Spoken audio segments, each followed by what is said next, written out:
Hello and welcome. You're watching Markets Today. I'm Sakshi Batra, and this is where we discuss everything about the stock markets closing action. We've ended the week finally, but finally some green on the screen on Friday. Thank God it's Friday. That's what we ended the day as, up 344 points for the Sensex. The Nifty also managed to shut shop above the 16,000 levels as well. So definitely it was the FMCG stocks that took the reins in their hands right from the word go today. We actually saw the HUL, the ITC, Nestle, Britannia really taking it on, giving a push to the markets in today's trading session, despite the overall global, subdued move that we've been seeing.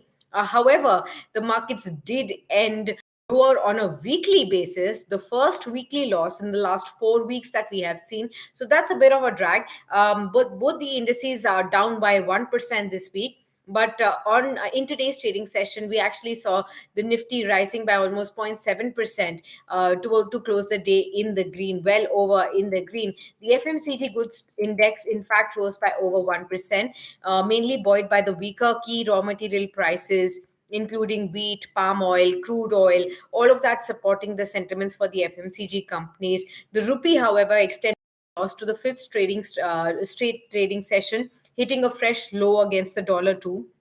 We've seen that the global equity markets are likely to remain turbulent till the federal meeting, US Fed meeting on the July of 27th, which most experts believe may actually result in yet another hike of a 75 basis points to 100 basis points as well, because of the red hot inflation in the month of June, which has come in at over 9% for US. In India, inflation is slowly trending down. So that's a bit of a breather for us domestically right here.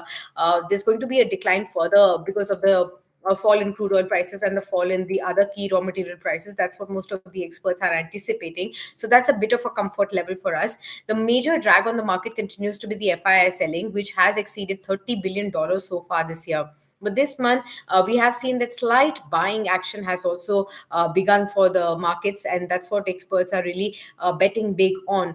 Rupee has hit another record low, and that's a bit of a concern for the markets going forward from here. Of course, markets will be focused on the individual earnings as well. Say, for example, after the market hours shut shop, we did see that L&T Tech Services has reported its earnings with revenue at crore rupees, up 6.7%, dollar revenue up 3.2% as well, EBITDA coming up higher than 5%, profit after tax was up by 4.6%. So good earnings coming in there.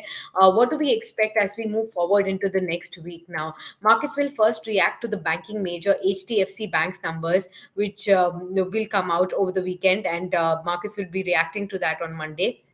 Besides that, the performance of the global indices, including US markets, the movement in crude oil, will also remain on participants' radar as well. And amid all, experts are saying that at this point in time, one needs to be positive. Yet a cautious approach to the market. Still, the Nifty holds 5,900 is required. Also, a focus more on the stock specific action is very, very key, as per most of the experts who've been talking to us and have been telling us all of that as well. We also spoke to Vinod Nair, who's the head of research at Geojit Financial Services. He had to say that volatility reemerged. Investors have turned their focus on the upcoming Fed policy in the backdrop of the heightened US inflation, the fall in crude prices, the reduction in FII selling, or adding optimism to the domestic market. While the gloomy IT results and the depreciating rupee, the fears of global recession are all stemming the kind of rise that we are actually seeing. Or capping the rise for the markets right now, right here.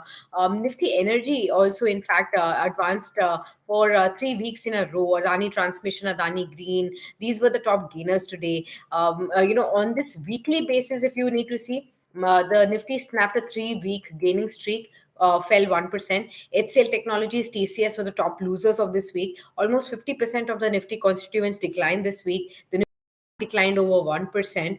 Most of the sectoral indices otherwise advanced. The Nifty Energy Index gained 2.5%. The IT Index snapped a 3 week gaining streak, fell over 6%. So IT Index was the worst hit.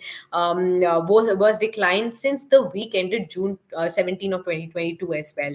And FMCG indexes now coming into play too. So that's as far as the market wrap is concerned. I'll keep you posted with everything that's important for you to track as far as the market direction goes and all your investments go as well. So do stay tuned on to Business Today TV, as despite the markets getting closed, there'll be a whole lot of news flow that will be impacting and will be important to track for you as we move into the next week. Thanks a lot for tuning in, and have a good weekend as well.